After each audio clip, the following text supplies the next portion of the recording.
acessos a outros direitos. Porque a mobilidade urbana, se ela passa a ser compreendida não como um serviço, em que eu cobro por ele, que eu passo a ser percebido não como um cliente, que eu pago pelo serviço, mas pode ser um direito fundamental, em que eu sou um cidadão portador de direitos, ele pode ser compreendido, por exemplo, como a saúde pública, ou como a educação pública. Quanto vocês estão me pagando para assistir essa palestra? Mas eu estou recebendo. É o conjunto da sociedade brasileira que está pagando por salário. Porque a educação universitária é gratuita. Por que então que a mobilidade não pode ser entendida como um direito? E a partir dessa lógica, você refazer a ideia do transporte urbano. Ah, não dá transporte marítimo em Florianópolis porque economicamente não é viável. Economicamente, do ponto de vista da rentabilidade daquela linha e daquele empreendedor. Do ponto de vista social, o que é um custo social de economia, de tempo perdido no transporte?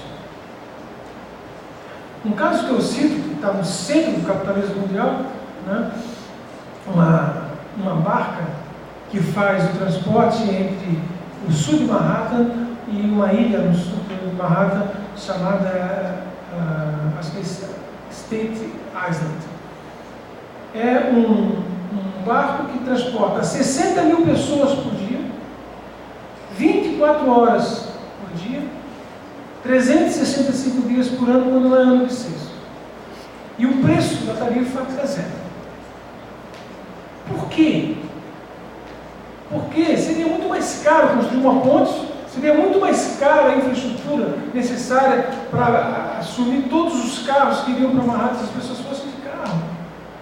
Então há economias também, quando você entende essa questão. Então, repensar a mobilidade urbana a partir de repensar a própria cidade. Porque hoje, quando você pensa em mobilidade urbana, você pensa a cidade como um dado a priori. A cidade está dada e eu vou colocar ali um sistema de mobilidade. A própria cidade precisa ser pensada. A cidade brasileira é uma cidade dispersa. Ela é consumidora de espaço. Ela vai avançando de maneira indefinida em áreas produtivas, na agricultura, em áreas preservadas, e com grandes vazios urbanos, de forma que é uma cidade dispersa, com pouca densidade, cara, porque ela exige que toda a infraestrutura seja colocada nessa imensidão do espaço que ela ocupa. Cara do ponto de vista da infraestrutura, do ponto de vista da mobilidade, cara do ponto de vista do tempo que as pessoas precisam se deslocar nessa cidade. Então, é preciso pensar a mobilidade, inclusive, a partir da própria forma da cidade, do controle da ocupação dessa cidade. É preciso também, para a gente pensar o conceito da cidade, repensar o formalismo da participação que assumiram as experiências dos planos diretores que tinham como objetivo repensar nossas cidades.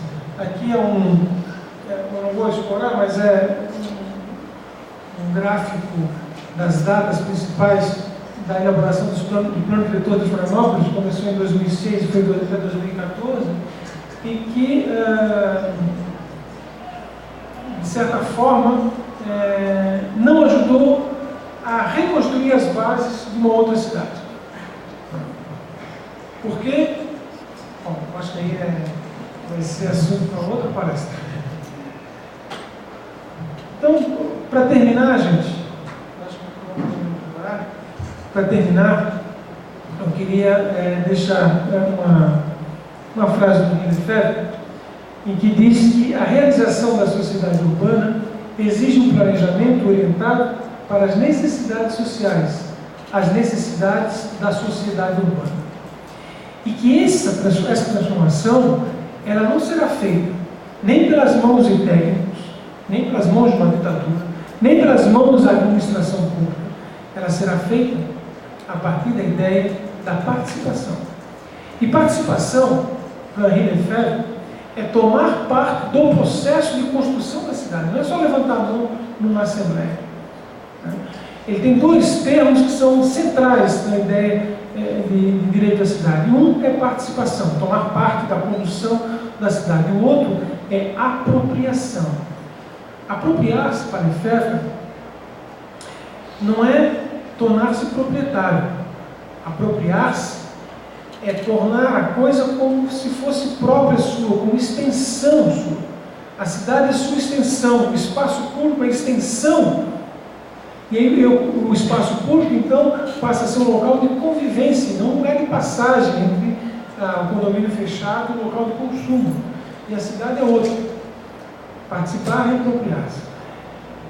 Então, gente, finalizando, a questão urbana brasileira, ela é extremamente complexa do ponto de vista de sua estrutura, dos seus processos, dos seus condicionantes. Ela traz a necessidade dual, cuja dualidade não foi resolvida, está longe de ser resolvida, né? E que nós precisamos retomar alguns princípios para pensar o que o próprio Lefebvre chama de uma revolução cultural, uma outra forma de pensar a vida urbana. Ele fala em três revoluções: a revolução econômica, que seria submeter as necessidades econômicas às necessidades sociais, para a inversão. Segundo, uma revolução política, de aprimorar a democracia, passar de uma democracia puramente representativa para uma democracia verdadeiramente participativa. E a terceira revolução cultural, que é relacionar-se de maneira diferente com o outro e com o planeta, né, da maneira como se faz hoje.